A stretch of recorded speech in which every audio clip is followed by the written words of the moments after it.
할렐루야! 반갑습니다. 지금부터 2026년 2월 15일 예배를 함께 드리겠습니다. 자, 함께 봉독하실 하나님 말씀 창세기 9장 1절로 17절까지 말씀 교독하겠습니다. 마지막 절은 같이 읽겠습니다. 하나님이 노아와 그 아들들에게 복을 주시며 그들에게 이르시되 생육하고 번성하여 땅에 충만하라. 땅의 모든 짐승과 공중의 모든 새와 땅에게는 모든 것과 바다의 모든 고기가 너희를 두려워하며 너희를 무서워하리니 이들은 너희 손에 붙였음이라. 무릇 산 동물은 너희의 식물이 될지라. 채소같이 내가 이것을 다 너에게 주노라. 그러나 고기는 그 생명되는 피째 먹지 말 것이니라. 내가 반드시 너희 피 곧 너희 생명의 피를 찾으리니 짐승이면 그 짐승에게서 사람이나 사람의 형체면 그에게서 그의 생명을 찾으리라. 무릇 사람이 피를 흘리면 사람이 그 피를 흘릴 것이니 이는 하나님이 자기 형상대로 사람을 지었음이니라. 너희는 생육하고 번성하며 땅에 편만하여 그 중에서 번성하라 하셨더라. 하나님이 노아와 그와 함께한 아들들에게 일러 가라사대 내가 언약을 너희와 너희 후손과 너희와 함께한 모든 생물 곧 너희와 함께한 새와 육축과 땅의 모든 생물에게 세우리니 방주에서 나온 모든 것 곧 땅의 모든 짐승에게니라. 내가 너희와 언약을 세우리니 다시는 모든 생물을 홍수로 멸하지 아니할 것이라. 땅을 침몰할 홍수가 다시 있지 아니하리라. 하나님이 가라사대 내가 너와 너희와 및 너희와 함께하는 모든 생물 사이에 영세까지 세우는 언약의 증거는 이것이니라. 내가 내 무지개를 구름 속에 두었나니 이것이 나와 세상과의 언약의 증거니라. 내가 구름으로 땅을 덮을 때 무지개가 구름 속에 나타나면 내가 나와 너희와 및 혈기 있는 모든 생물 사이에 내 언약을 기억하리니 다시는 물이 모든 혈기 있는 자를 멸하는 홍수가 되지 아니할지라. 무지개가 구름 사이 있으리니 내가 보고 나 하나님과 땅에 무릇 혈기 있는 모든 생물 사이에 된 영원한 언약을 기억하리라. 같이 읽겠습니다. 하나님이 노아에게 또 이르시되 내가 나와 땅에 있는 모든 생물 사이에 세운 언약의 증거가 이것이라 하셨더라.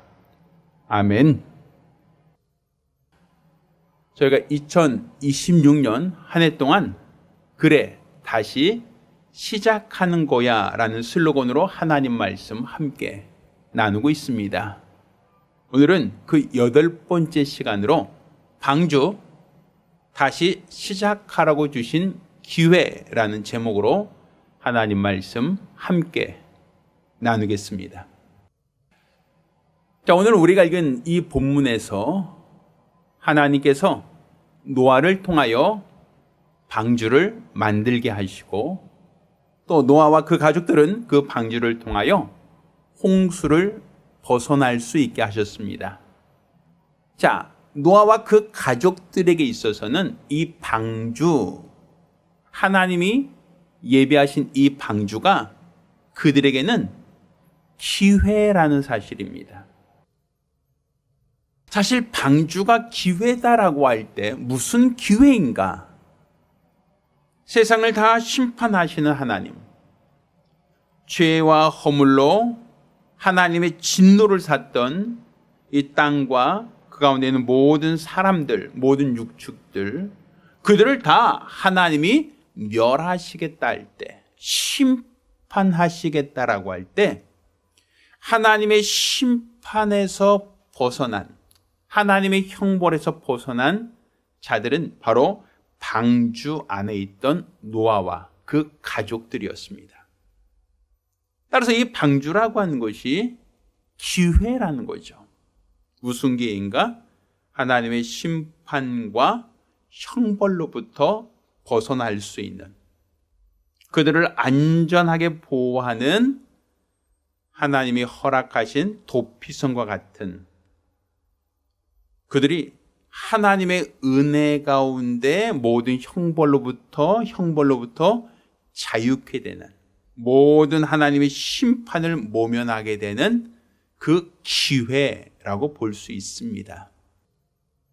따라서 우리는 방주라고 하는 것을 하나의 어떤 배, 노아와 그 가족이 만든 어떠한 작품이라는 개념을 떠나서 하나님 편에서 예비하신 기회, 하나님이 만드신 기회, 하나님이 허락하신 이 기회라고 하는 관점에서 이 방주를 진단하고, 또한 방주를 통해서 하나님은 또다시 노아와 그 가정을 통하여 다시 시작하라.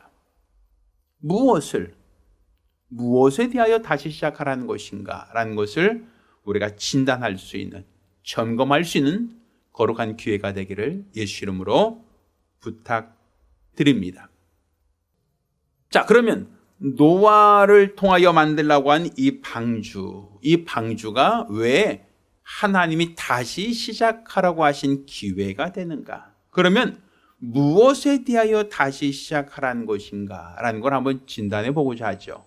자, 그렇다면 그 첫 번째, 이 방주가 기회라고 하는 이유가 무엇인가? 자, 가장 첫 번째는 이 방주는 죄에 대하여 하나님의 관용이 없다는 것, 죄에 대하여 하나님이 심판하신다는 이 사실을 우리에게 확인시켜주는 하나님의 방법이라는 사실입니다.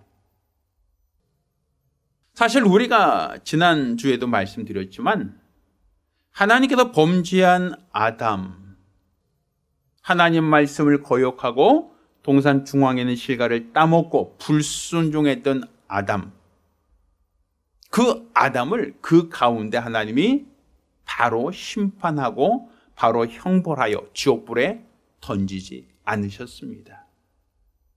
단지 그들에게 에덴 동편으로 내쫓으셨고, 더 이상 하나님의 은혜가 없는 환경에서 스스로의 힘과 스스로의 방법으로 살 수 있도록 하나님이 제한된 은혜를 허락하셨을 뿐입니다. 또 아담을 통해서 난 자식 가운데 하나님이 기대하셨던 여자의 후손으로서 역할을 포기하고 오히려 뱀의 원수가 되기보다는 동생의 원수가 돼서 뱀의 머리를 상하게 해야 될 여자의 후손이 오히려 동생을 죽이는, 살인하는 아주 패륜적인 죄를 범한 가인이 있었습니다. 분명 살인죄는 지금도 굉장히 중하게 처벌받는 중죄입니다. 그런데 하나님께서는 가인의 생명을 멸하거나 취하지 않으셨습니다. 그 죄값을 물어서 그를 바로 심판하지 않고 오히려 그에게 표를 주어 아무도 가인을 해치지 못하도록 하나님이 보호하셨습니다. 자, 분명 아담도 죄를 지었고 가인도 살인죄를 지었음에도 불구하고 하나님이 그들에 대하여 관용하셨죠. 자, 그러자 세상은 어떻게 됐는가? 자, 이 세상 속에서 많은 사람들이 죄에 대하여 죄를 지으면서도 정작 그것이 죄인지, 그것이 자기의 잘못인지에 대해서는 그들이 깨닫지 못하는, 분별하지 못하는 어리석은 행실들이 나타났다라는 겁니다. 자, 우리 한번 성경을 좀 찾아보겠습니다. 창세기 4장 23절, 24절 보면 가인의 후손 중 라멕이라는 사람의 이야기가 나옵니다. 자, 이 라멕이 뭐라고 얘기하는가? 자, 라멕이 아내들에게 이르되 아다여 신라여 내 소리를 들으라. 라멕의 아내들이여 내 말을 들으라. 나의 창상을 인하여 내가 사람을 죽였고 나의 상함을 인하여 소년을 죽였도다. 과인을 위하여는 벌이 7배일진데 라멕을 위해서는 벌이 77배 1이로다 하였더라. 이렇게 돼 있어요. 가인이 동생 아벨을 죽였죠. 그가 자기를 보복할 사람들이 있음으로 인하여 두려워할 때 하나님은 가인을 해치지 말라고 표를 주셨어요. 그거는 하나님이 직접 주신 표입니다. 그런데 가인의 후손 중에서 이 라멕이라는 사람 얘기가 나오는데 이 라멕이 그 아내들에게 뭐라고 합니까? 나의 창상을 인하여 내가 사람을 죽였다. 나의 상함을 인하여 소년을 죽였다라고 해요. 나도 사람 죽였어라는 거예요. 자, 그런데 뭐라고 합니까? 과인을 위하여는 벌이 7배일진데 라멕을 위하여는 벌이 77배 1이로다 하였다. 하나님이 가인에게는 아무도 가인을 해치 말라고 표를 주었죠.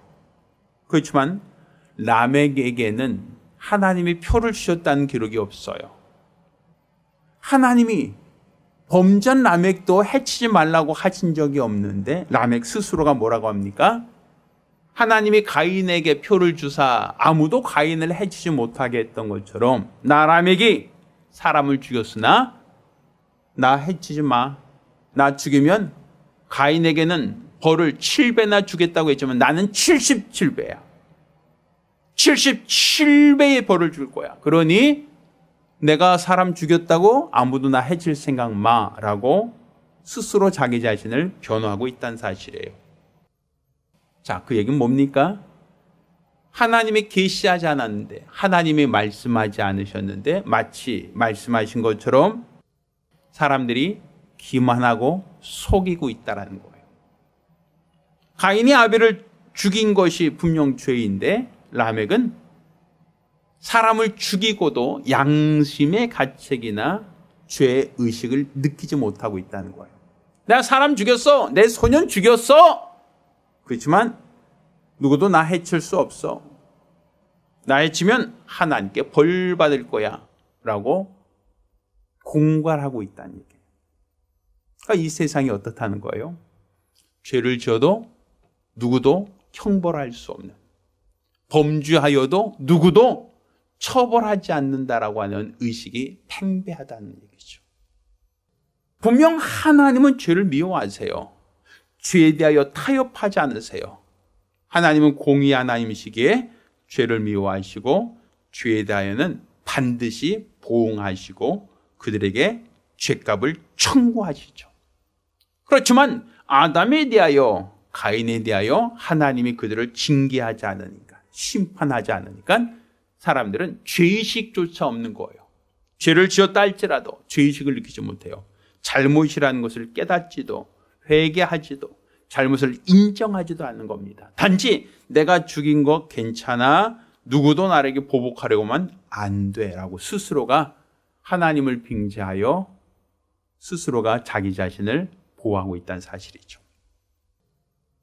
자, 이와 같은 사람들의 패역함, 사람들의 죄에 대하여 하나님께서 홍수를 내리신 겁니다. 하나님이 벌 안 줘? 괜찮아. 죄 줘도 상관없어. 특별한 형벌 없어. 벌 받을 일 없어.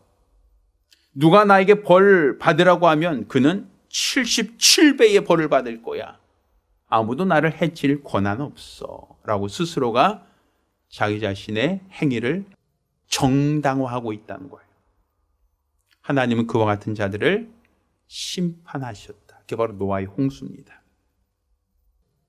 하나님이 세상에 호흡하며 규식하는 모든 자들을 물로 쓸어버리겠다. 물로 멸하겠다라고 하는 것은 그들이 죄를 짓고도 자신이 죄를 지었다는 걸 깨닫지도 못하고 반성하지도 회개하지도 뉘우치기도 돌이키지도 않는 얘기입니다. 그러니 하나님이 그들을 멸하겠다. 그들을 심판하겠다. 내가 그들을 하나님의 진노 아래 놓아두겠다라는 겁니다. 따라서 노아 때의 그 홍수라는 것은 하나님은 죄를 미워하신다. 죄에 대하여 반드시 심판하시는 분이시다라는 것을 우리에게 확실하게 보여주신 사건이다라고 볼 수 있는 겁니다. 하나님은 죄를 타협하지 않습니다. 반드시 죄값을 청구하시고 그 죄값을 그에게 취하시는 분이십니다. 따라서 우리가 죄 가운데 있다면 하나님의 심판 아래 있다. 하나님의 진노 아래 있다는 사실을 우리가 깨달아야 됩니다. 그것이 바로 우리가 하나님의 은혜와 긍휼을 구할 수 있는 기회가 되기 때문입니다. 자, 두 번째로 노아의 방주, 그것이 왜 다시 회복하는 기회라고 말하는가? 자, 그것은 하나님이 세상을 심판하실 때, 세상을 멸하실 때 그 가운데 의인을 함께 멸하지 않으셨다라는 겁니다. 하나님이 죄인들을 멸하실 때 의인도 함께 멸하지 않으신다라는 것은 얼마나 감사한 일인가. 제가 예전에 알던 분이 항암 치료를 받으셨어요. 자, 그런데 항암 치료를 받으면서 머리카락이 다 빠집니다. 피부는 거칠어지고 수척해집니다. 막 음식을 못 먹어요. 막 오발트라고 헛구역질을 하면서 제대로 음식을 못 드시더라고요. 내 몸에 있는 암세포를 죽이려고 독한 항암제를 쓰다 보니까 그 항암제로 인한 부작용으로 머리가 빠지고 또 피부가 거칠어지고 또 소화 기능이 약해져서 제대로 음식을 먹지도 마시지도 못하는 모습을 보았단 말입니다. 분명 그가 약을 쓴 이유는 내 몸 안에 있는 종양을 줄이겠다, 종양을 어찌하든지 죽이겠다라는 의지가 있었을 거예요. 그렇지만 그 종양을 죽이는 그 항암제에는 아주 강력한 독이 있어서 정상 세포들도 함께 공격을 당한다는 거예요. 암세포만 공격하는 게 아니라 정상적인 세포도 같이 공격을 받으니까 결국 머리카락이 빠지고 소화 능력이 상실되고 그가 기력을 점점 잃어가는 거 아닙니까?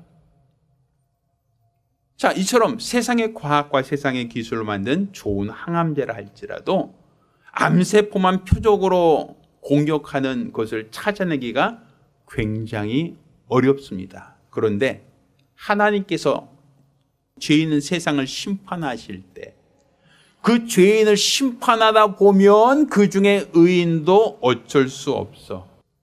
죄인을 하나님의 형벌을 주다 보면 그 가운데 의인 몇 명 있어도 그들은 어쩔 수 없이 같이 처벌받아야 돼라고 얘기한다면 그건 하나님이 공의로운 것이 아니다라는 거예요.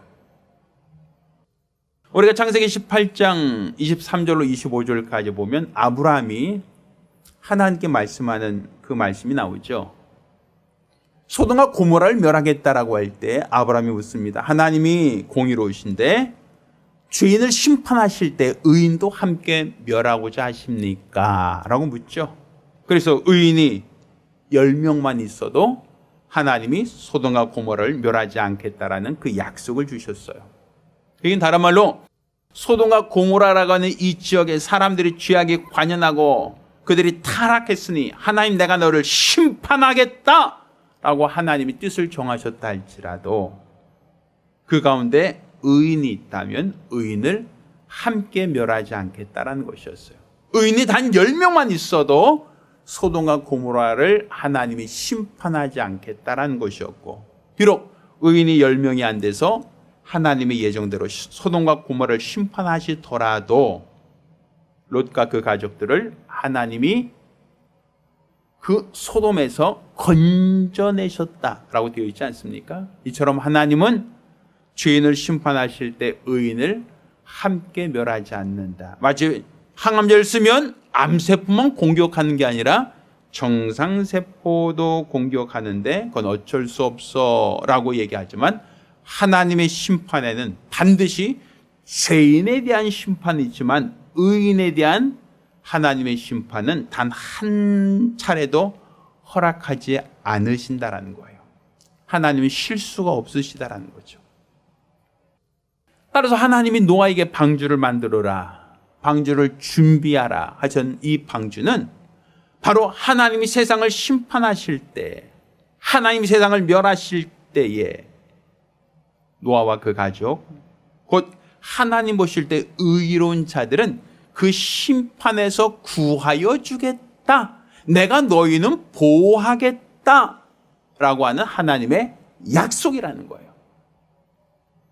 그러니 우리가 노아와 그 가족이 방주를 준비하고 그 방주에 탈 수 있었다는 것은 그 당시 이 세상에 살던 수많은 사람들과는 다른 길을 선택했다라는 거예요. 많은 사람들이 다수결, 많은 사람이 선택하는 것이 항상 옳다라고 하는 잘못된 편견을 가지고 있습니다. 우리 선거 때는 그렇죠. 대통령 선거나 국회의원 선거나 혹은 이제 지방자치단체장들 선거할 때 우린 대부분 다수결을 원칙으로 하여 많은 사람이 지지한 후보가 선정되는 것을 우리가 볼 수 있어요. 요즘에는 그 다수결의 의견에 따라서 어떤 노래 경연, 트롯 같은 거 경연 대회에서도 어떠한 국민 판정단이라고 하죠. 더 많이 지지를 받고 더 많이 응원받은 사람이 생존하고 그 사람이 더 많은 사람이 인정하는 높은 순위에 오르게 되더라 이겁니다. 그러면 더 많은 사람이 지지했으니까, 더 많은 사람이 투표했으니까 그 길이 항상 옳은 길인가?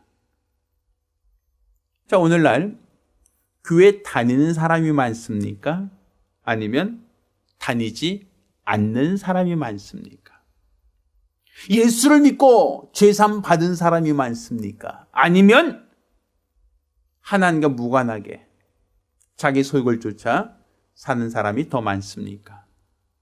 우리는 다수결의 기준으로 따진다면 교회를 다니며 예수를 믿고 영접하고 하나님을 아버지라 부르는 이 믿음을 갖고 있는 사람보다 세상에 믿지 않는 사람들, 불신자들이 훨씬 더 많은 숫자라는 걸 우리가 알 수 있고, 기독교보다는 불교가 혹은 캐톨릭이 혹은 힌두교가 더 많은 세력을 구성한다라고도 얘기할 수 있을지 모릅니다. 그런데 우리가 분명할 것은 하나님은 이 세상, 죄악된 세상을 하나님이 심판하실 때 의인을 구별해 내신다라는 거예요. 그 의인의 숫자가 많지 않더라도 노아와 그 가족들처럼 아주 적은 숫자라 할지라도 하나님은 죄인을 멸하실 때 의인을 함께 멸하지 않고 그들을 다 선별해 내신다. 그들을 구별하여 그들은 하나님의 심판으로부터 자유롭게 하신다라는 사실이죠. 따라서 우리가 우리 하나님을 안다면, 우리 하나님을 믿으신다면 하나님은 죄인을 심판할 때 의인을 함께 멸하지 않으니 하나님이 의인을 멸하지 않겠다고 하신 하나님의 방법이 무엇이냐? 바로 방주다. 이 방주라는 것이 바로 의인을 함께 멸하지 않겠다라는 하나님의 방법입니다. 따라서 우리가 이 세상 많은 사람이 가고 있는 길이 항상 옳은 길이 아니에요. 넓고 큰 길이 옳은 길, 넓고 큰 문이 옳은 문이 아니라 좁고 협착하다 할지라도, 찾는 이가 없다 할지라도 좁은 문, 좁은 길이 바로 하나님이 옳다라고 정하신 그 길이 바로 의의 길입니다. 분명 성경은 이와 같이 얘기합니다. 시편 1장 6절에 의인의 길은 여호와께서 인정하시나 악인의 길은 망할 것이다 라고 말씀하고 있습니다. 숫자가 아니라 얼마나 많은 사람이 선택했느냐가 아니라 얼마나 많은 사람이 그 길로 가고 있느냐가 아니라 의인이 간 길, 의인이 들어가는 길, 의인이 원하는 길, 그 길이 옳은 길이다. 비록 소수라 할지라도 적은 숫자라 할지라도 하나님은 의인의 길을 인정하시고 그 길을 소중히 여기신다는 사실이죠. 따라서 저와 여러분이 이 방주라는 것이 바로 하나님이 선택하신 방법, 곧 죄인과 의인을 구별하시는 하나님의 방법이시다. 바로 의인에게 생명을 보존하시는 하나님의 기회다라는 사실을 우리가 깨달아 알아야 됩니다. 따라서 우리가 항상 세상에 많은 사람이 선택하는 길이 아닌 하나님이 원하시는 의의 길로 행하는 거룩한 성도들이 되기를 예수 이름으로 축원합니다. 자, 세 번째로 이 우리가 방주를 기회다라고 할 때, 다시 시작하는 기회라고 할 때, 자, 방주는 무엇을 다시 시작하는 기회, 무엇을 다시 허락하는 기회란 것입니까? 바로 방주는 바로 방주에 탄 사람들에게만 하나님이 새 땅을 허락해 주셨다는 겁니다. 방주를 타지 않는 사람들은 물로 심판을 받았고 홍수 가운데 다 그들은 유명을 달리했습니다. 그렇지만 방주에 탄 사람들에게는 하나님이 새 땅을 허락해 주셨죠. 자, 우리가 주목해야 할 것이 있습니다. 이것은 하나님이 세상을 심판하실 때 방주에 탄 사람들에게는 하나님 그들은 생명을 보존해 주셨어요. 그들은 물로 심판을 받지 않도록 하나님이 그들을 지켜주시고 보호해 주셨죠. 자, 그렇다고 하여 이 방주가 그들이 머물러야 할 영원한 처소는 아니었다는 겁니다. 이 방주라고 하는 것이 그들이 일평생 그 방주에서 나오지 못하고 너희는 물로 심판을 받지 않으려거든 절대로 방주를 떠나지 마라. 절대로 방주 안에 머물러라. 방주 거기만 너희가 생명이 있다라고 하나님이 그렇게 정하지 않으셨다는 거예요. 이 방주는 심판이 있을 동안 하나님이 세상을 심판할 동안만 의인들에게 허락된 잠시 피할 처소가 된다는 거죠.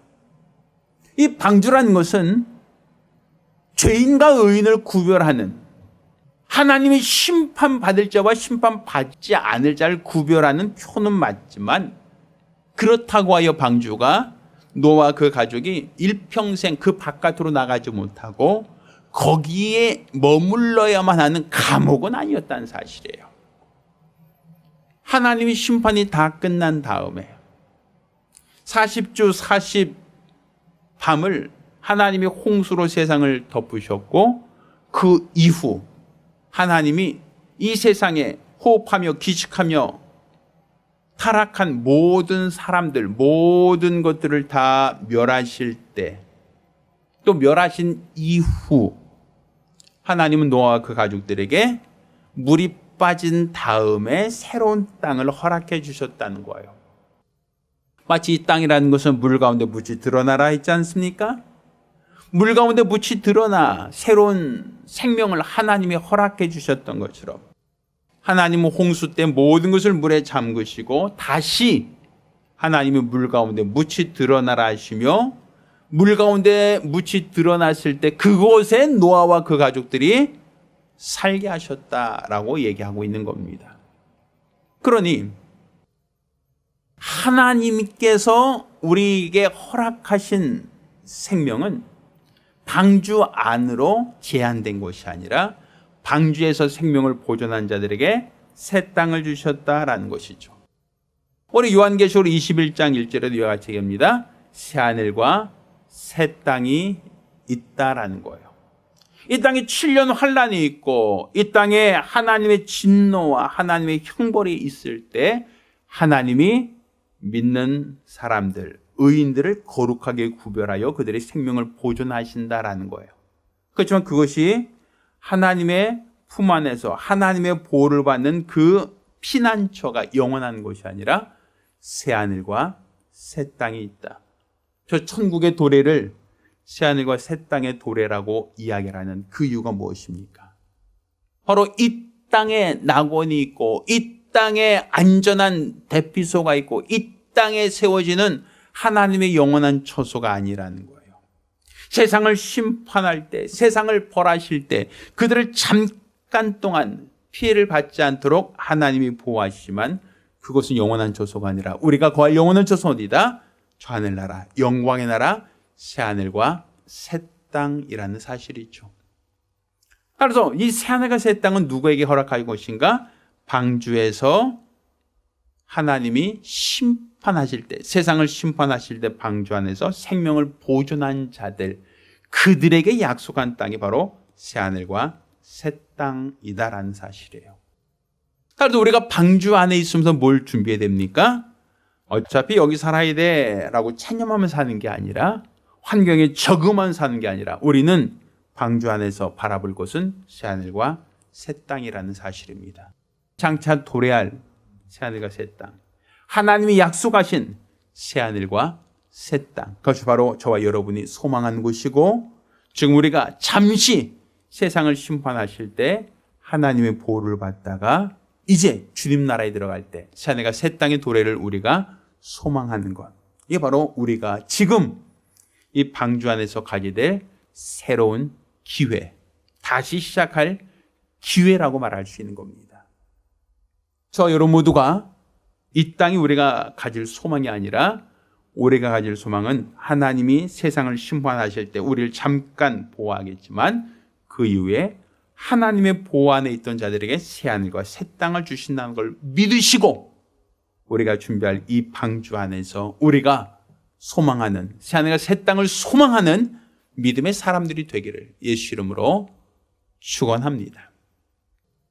자, 마지막으로 방주가 다시 시작하라는 기회라고 할 때, 자, 무엇을 다시 시작하라고 하시는 것인가? 무엇에 대하여 우리가 경계하라고 하는 것인가?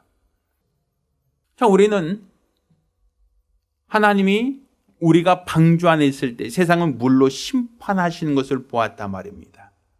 호흡하며 기식하는 모든 죄인들, 하나님의 폐역하다 느꼈던 그 모든 자들을 하나님이 심판하실 때 노아와 그 가족들은 방주 안에서 하나님이 공의롭다는 것, 하나님은 죄인을 싫어한다는 것, 하나님이 죄에 대하여 반드시 형벌하시는 분이라는 것을 우리가 보고 배웠단 말입니다. 그리고 이제 방주 안에 있는 자로 다시금 하나님은 생육하고 번성할 땅에 충만하라는 약속을 주셨습니다. 이것은 더 이상 마귀에게 속지 말고 여자의 후손으로서 뱀의 머리를 상하게 할 자로 생육하고 번성하라는 하나님의 약속이고 하나님의 계획이죠. 자, 이렇게 하나님이 말씀하신 대로, 하나님이 약속하신 대로 우리는 이 방주 안에서 하나님이 심판이 있다는 것을 보았단 말입니다. 들었단 말입니다. 우리는 분별할 수 있었단 말이죠. 그런데 하나님은 물로 심판이 끝난 다음에 약속을 하셨어요. 내가 구름 속에 무지개를 두겠다. 그리고 내가 그 무지개를 볼 때 더 이상 세상은 물로 심판하지 않겠다라고 하는 하나님이 약속을 주십니다. 이제 앞으로는 물로 심판하지 않습니다. 더 이상 물로 심판하지 않겠다고 하나님이 약속하셨습니다. 자, 그런데 물로 심판하지 않겠다는 것이지 하나님이 더 이상 세상을 심판하지 않겠다는 그 선언은 아닙니다. 방법적인 면, 육체가 물에서 나왔으니까 왜 물 가운데 묻이 드러나고 그 묻 흙으로 사람을 만드셨으니 너희 육체를 심판하는 심판, 곧 물로 심판한 심판 더 이상 하지 않겠다라는 겁니다. 그럼 무엇으로 심판합니까? 베드로서 3장 6절 7절 그리고 10절까지 말씀 보면 하나님이 불로 심판하겠다는 거예요. 이제 다시 세상을 심판할 때 물로 심판하지 않겠지만 무엇으로? 불로 심판하시겠다. 결국 우리가 하나님의 죄인에 대하여 반드시 하나님 그 죄값을 물으시고 형벌하시는 분이시다라는 우리가 배웠다면 이 세상에 있는 모든 사람이 다 의인이고 이 세상에 살고 있는 모든 사람이 하나님 앞에 의로운 사람이라면 전혀 상관이 없겠지만 오늘날도 세상은 여전히 하나님보다 세상을 더 사랑하고 하나님 말씀보다는 세상의 지식과 세상의 것들을 더 사랑하고 있다라고 볼 수 있겠죠.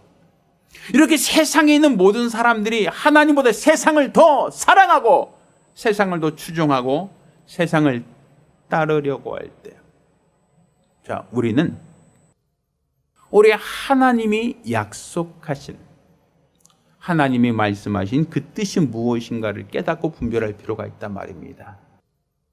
자, 우리 하나님이 세상을 심판하실 때 물이 아니라 앞으로 불로 심판하신다는 것은 우리 육체를 심판하겠다는 게 아니라 이제는 내 영혼, 나 영혼이 하나님의 심판을 받을 수 있다는 거예요. 우리가 부자와 나사로 비유보면 부자가 어디 있습니까?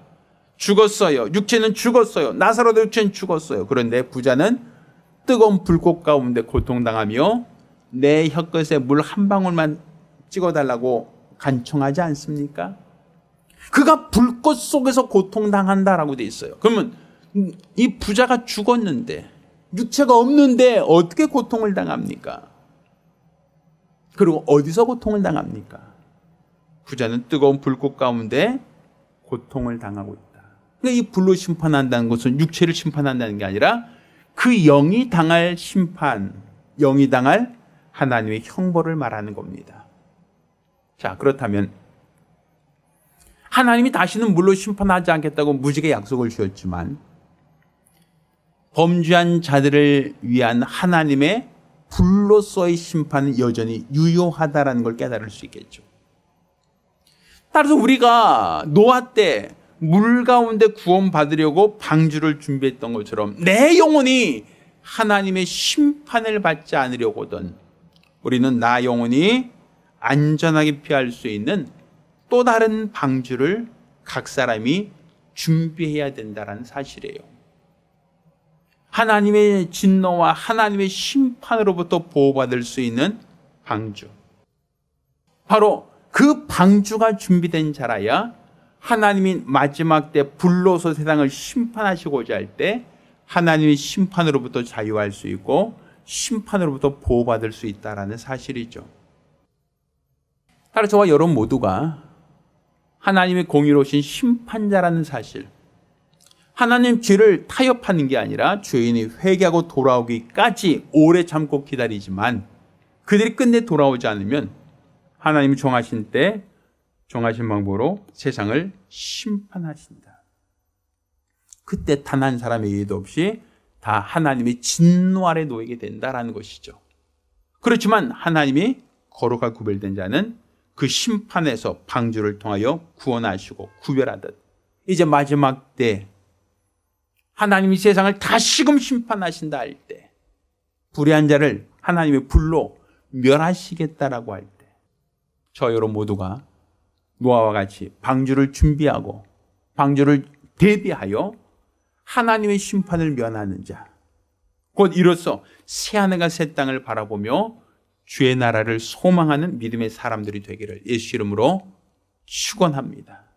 저와 여러분 모두가 이제 이번 주간에 설 명절이죠. 설이 무엇입니까? 한 해가 다시 시작한다. 작년이 지나고 이제 설날부터 새로 시작한다는 의미가 아닙니까? 그것처럼 이 방주가 바로 이 설날과 같이 여러분의 인생을 다시금 리셋하는, 다시금 시작하는 거룩한 기회가 되기를 예수 이름으로 축원합니다. 저 여러분 모두가 하나님의 심판에서 벗어나 하나님이 약속하신 새하늘과 새 땅을 소망하는 믿음의 사람들이 되기를 예수 이름으로 축원합니다. 할렐루야. 기도하겠습니다.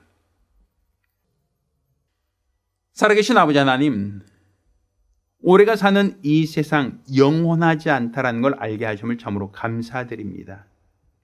이 세상 영원하지 않고 하나님이 심판하신다라는 사실을 깨닫게 도와주시옵소서. 하나님의 심판이 더디다고 하여 하나님의 심판이 멈춘 것도 그친 것도 아니요, 하나님이 보지 못해서 듣지 못해서 깨닫지 못해서 심판하지 못함도 아니요, 하나님은 죄인들이 회개하고 돌아올 때까지 오래 참고 기다리사 그들 모두가 우리 하나님을 경외하는 자들이 되기를 하나님이 사모하고 기다리고 계시온즉 우리가 진실로 하나님의 심판에서 벗어나 하나님의 은혜에 참여할 수 있도록 도와주시옵소서. 하나님께서 세상을 심판할 때 노아와 그 가족들에게 방주를 준비하게 하시고 그들에게 피할 길을 허락하여 주셨던 것처럼 하나님께서 이 세상을 심판하고 멸하시고자 할 때에 의로운 자들을 기억하시고 그들이 죄인들과 함께 하나님의 형벌 아래 놓이지 않도록 도와주시옵소서. 또 우리 하나님께서 우리를 벌하지 않고 우리에게 영생을 주시겠다라고 하실 때 우리가 그 모든 것을 누릴 수 있는 믿음의 사람들이 될 수 있도록 역사하여 주시옵소서. 우리 하나님이 원하시는 일, 하나님이 바라시는 일, 하나님이 기뻐하시는 거룩한 믿음의 삶을 살아갈 수 있도록 도와주시고 세상을 능히 이길 수 있는 능력의 사람들이 될 수 있도록 도와주시옵소서.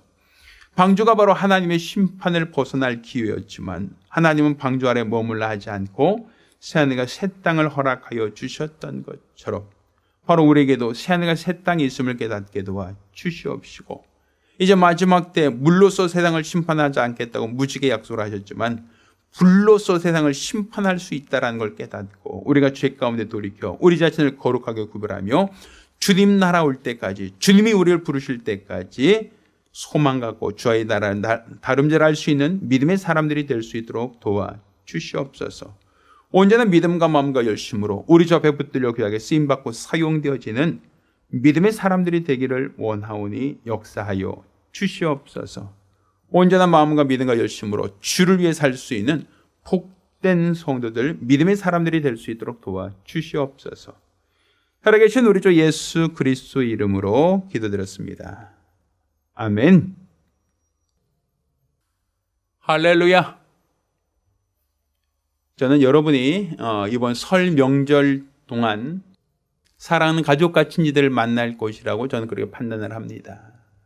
귀성하고 또 귀경할 때 안전운행 하시길 바라고요.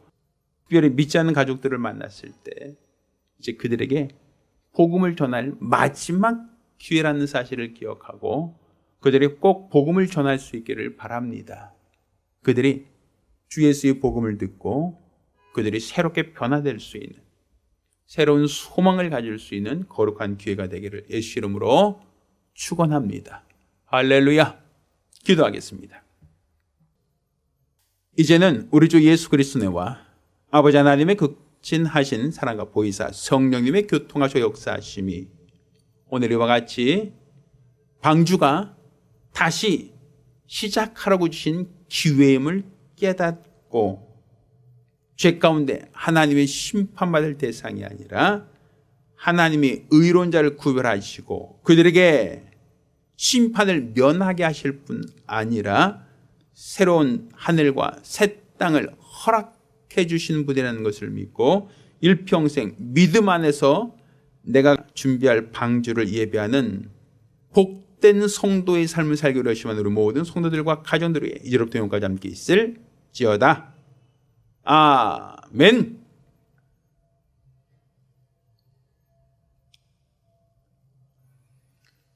할렐루야.